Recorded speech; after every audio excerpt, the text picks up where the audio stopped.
In 2016, the Chilean government implemented a comprehensive set of obesity prevention policies aimed at improving the food environment for children.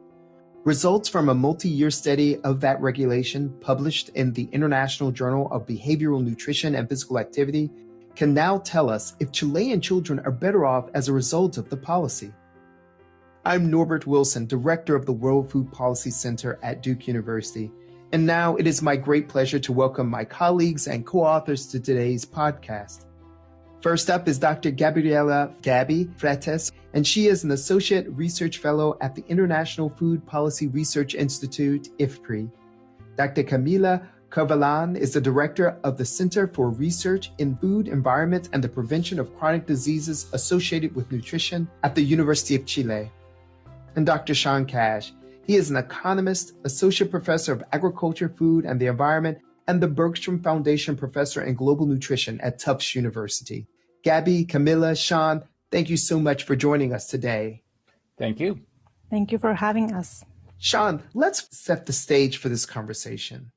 When crafting food policy, what should policymakers consider with respect to children and adolescents, both as current and future consumers in the food system?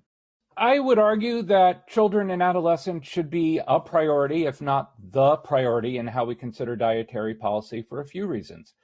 In the United States and elsewhere, we often argue quite heatedly about the proper role of government, with the arguments for health-promoting policies seemingly running into conflict with concerns about paternalistic interventions and restrictions on personal choice. And these are important and perhaps unavoidable discussions to have. But when it comes to kids, we've already long had standards for school meals, what packaged snacks can be sold in schools, etc. And we don't treat children as legally independent in other ways. So while there's still a lot of room for disagreement, it may be less daunting to actually keep child nutrition in the forefront when we consider how food policies around diet need to evolve.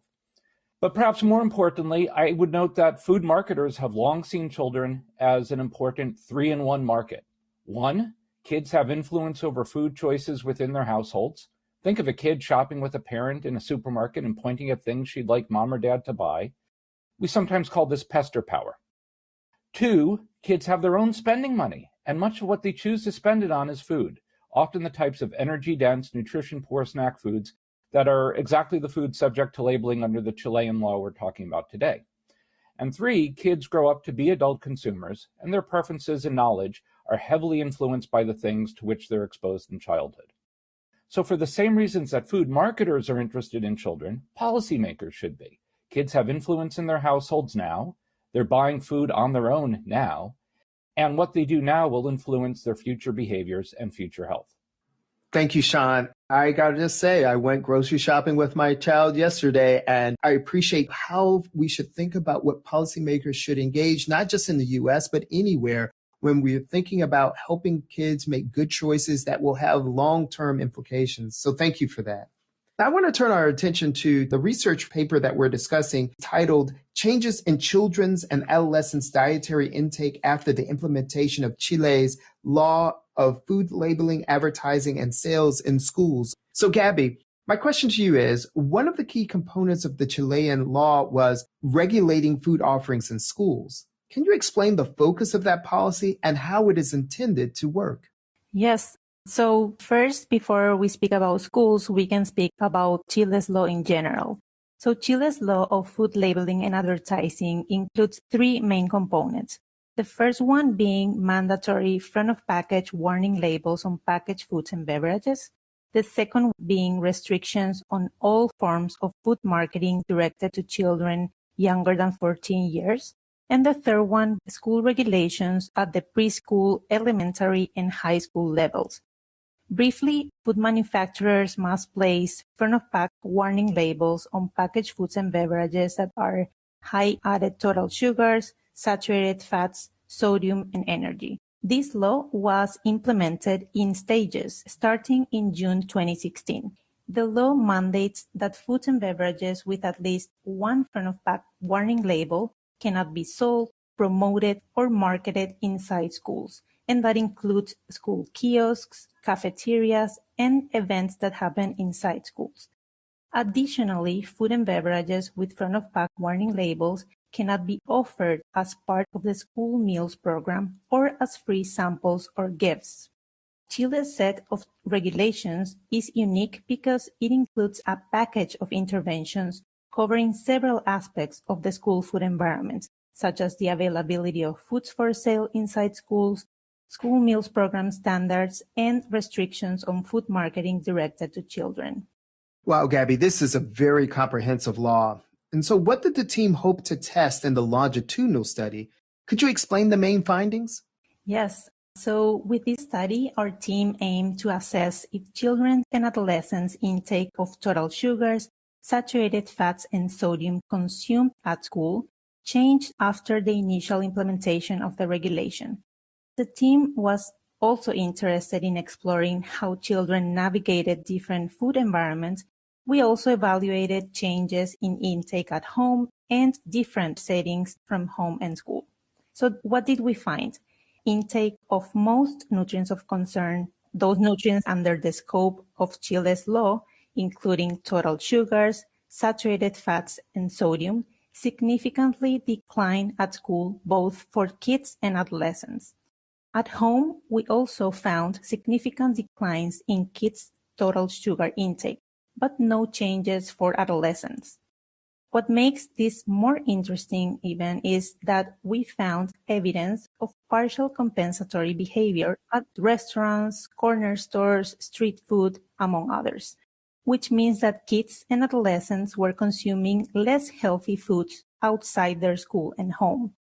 Thank you, Gabby. And I want to now turn to Camila. I'm really curious about this compensatory behavior. And so the study found this evidence of students compensating somewhat for the healthy foods at school by eating more sugar, saturated fats, and sodium at other locations outside of school. Why do you think this happened? Norbert, I believe this is a very interesting finding. And there are probably three main reasons why we observed this result in the study. First of all, we know that children, as they age, they start to consume much more food from places outside of home. This is something that has been shown previously. And we know that when kids start to age, they start to get more sugar, more saturated fat, more energy from restaurants and fast food outlets. So this is something that we would expect in a longitudinal study such as the one that we conducted. Secondly, the Chilean law did not include regulation around the schools, so in the neighborhoods that surrounds the school. This was originally part of the regulation, but during the discussion in the Senate, we had to drop this component of the regulation. So basically what we approve is that there were restrictions in the schools, but outside there was no restriction in terms of marketing or the offer of unhealthy foods to children. Finally, it's likely that the regulation influenced some kids in a positive way. They really changed their behavior, but it's also possible that other kids did not really change their behavior. Once they had the opportunity of going outside of the school, they just kept buying unhealthy foods with high content of sugar, saturated fat, and sodium. Well, thank you so much for that. And it does reflect the complexity of the decision patterns that children have in terms of how they eat. And I think this is true for all of us. I mean, if we are trying to improve in one area, there may be some changes in other areas. But I want to pick up on something you said about why you believe the result occurred the way it did. And it had to do with dialogue that went on in Chile about the law. So I want to ask, how can we best center the needs and voices of communities in the development of similar regulations? And it sounds like some of this happened in Chile. Could you tell us your thoughts about this? Yeah, so during the process of developing the regulation in Chile, the Ministry of Health held some participatory discussion throughout the country with families, parents, school teachers, and different stakeholders to actually get their ideas and also assess their concerns about the different components of the regulation. We do believe it's very important to include the community's views when we define these kind of policies or programs, because what we actually want to modify is people's behavior. So we really want to understand what's the best way of actually achieving that transformation. And we really need to get their view for doing that. In Chile, we did not have a very strong civil society organization that could coordinate these views. And that's why the Ministry of Health had to actively engage the community through participatory dialogues that actually delay a little bit the implementation of the law. But we believe that certainly strengthened their application. It's really interesting to hear this deliberative process and to see what ultimately came out of that. I want to turn my attention back to Gabi. In the big picture of policymaking, what can we actually learn from Chile's experience with the food labeling law? Thank you, Norbert. And I think that we can learn a lot, but I will highlight 3 things that we learned from this study. First, I want to say that Chile was the first country in the world that implemented front-of-pack warning labels on packaged foods and beverages high in sugar, sodium, saturated fats, and calories. So the first thing that I want to highlight is that what's unique about Chile is that it wasn't only a labeling regulation, but a comprehensive set of actions that included restrictions on marketing as well as school regulations. Food environments as a whole should be conducive to healthier and sustainable diets, and therefore, isolated actions would be limited in scope. However, we need to acknowledge that the policy process in Chile was not without complications because there was significant pushback from the food and beverage industry.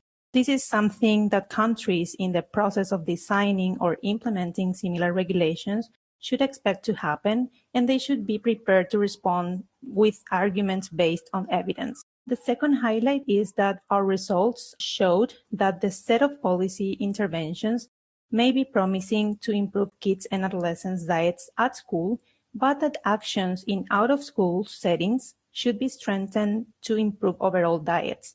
So, for example, I will cite some actions that could complement these regulations, such as the introduction of junk food taxes, the reinforcement of nutrition education in schools and the community, particularly relevant now as we move into the post-COVID-19 era, social marketing campaigns, actions in other settings such as menu labeling in restaurants, improving the availability and acceptability of healthier foods by street vendors, among other actions. And lastly, the third point that I want to highlight is that moving forward, countries should consider equity aspects to overcome structural barriers that limit people's ability to choose healthier foods and combine mutually reinforcing strategies to stimulate a holistic food systems response where everyone has access to and can afford healthier foods. Well, thank you for those comments. And I really do appreciate this idea of, even though this was a comprehensive law, that there are some other spaces that the law could touch on or think about because of the results that we saw with this compensatory behavior. So thank you for sharing that. Sean, my last question is for you. I'm wondering if you could share your thoughts on whether Chile might serve as an example to inform the current front of package label discussions we're having right now in the United States. Oh, absolutely. Chilean law has already served as a model for consideration in many other countries in the region and around the globe, including in our top food trading partner, Mexico, which enacted a Chilean-style labeling law in 2020. Several multilateral health organizations have also expressed support for the Chilean approach to be used elsewhere. And it's hard to argue against the logic of policymakers in the United States paying close attention to what works well and what doesn't work in other countries and considering any policies around dietary guidance that we choose to pursue here. But for me, one particularly compelling part of the Chilean law that we should pay attention to in the US is how the standards are consistent, and that the same foods that bear the front of pack warning labels are those that are restricted in schools and cannot be marketed to children. Looking for opportunities for similar types of harmonization across different areas of dietary guidance and policy within the US moving forward would certainly help with consumer education, and I think would make sense in other ways. And one interesting thing to keep in mind when talking about the use of mandatory warning labels in a U.S. context is that there are some potentially binding limits on what the government can or can't compel food manufacturers to put on food packaging. Think of cigarette labels for a moment. We've long required that cigarette packages have the rather bland, plain text Surgeon General's warning that we're all familiar with seeing. But in the late 2000s, the FDA proposed rolling out a series of graphic warning labels modeled in part on similar images used in other countries. And in that case, the effort was scrapped because of a widespread concern that requiring tobacco manufacturers to put a picture of a body in a morgue with a body tag on it, for example, is interpretive language that appeals to an emotional response, and that this would actually be a form of government-compelled speech that runs up against our First Amendment protections in a way that a scientifically factual text-only statement would not. While I personally don't know that the Chilean labels would be interpreted in the same way here, I'm quite certain that legal challenges would be raised to clarify this question in the US context. So it might be a little bit tougher to take some warning label approaches here in the United States than what we've seen enacted elsewhere. Sean, thank you so much for sharing that difference in what happened in Chile and some of the possibilities and challenges here in the US. I've got to say, everyone, this has been a wonderful conversation. Gabi, Camila, Sean, thank you so much for this interview. Our guests today are Gabriela Freitas of the International Food Policy Research Institute, Camila Corvalan at the University of Chile, and Sean Cash of Tufts University. And thank you for listening. If you would like to subscribe to the Leading Voices in Food podcast series, you can find it on Apple Podcasts, Google Podcasts, or your favorite podcast app. Podcasts and transcripts are also available at the website of the Duke World Food Policy Center. This is Norbert Wilson with Gabriela Freitas, Camila Corvalan, and Sean Cash. Thank you.